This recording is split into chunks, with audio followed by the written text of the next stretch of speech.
بیشتر مجالس و نشست‌های خانوادگی با گفتگوهای همراه است که برای ایجاد تغییر در دیگران انجام می‌شود.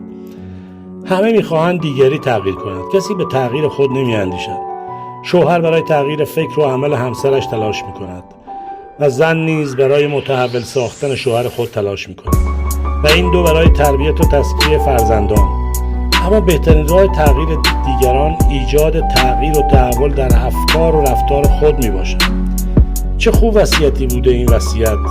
دانشمندی وصیت کرده که بر روی سنگ قبرش این جملات را بنویسم: کودک که بودم میخواستم دنیا را تغییر بدم. وقتی بزرگتر شدم دیدم دنیا خیلی بزرگه، بهتر از کشورم را تغییر بدم. در میان سالی تصمیم گرفتم شهرم را تغییر بدم، آن را هم بزرگ یافتم. در سالخوردگی تصمیم گرفتم خانواده‌ام را تغییر بدم. اینک در آستانه مرگ فهمیدم که باید از روز اول به فکر تغییر خود می افتادم، آن را شاید می توانستم دیگران و بلکه دنیا را تغییر دهم.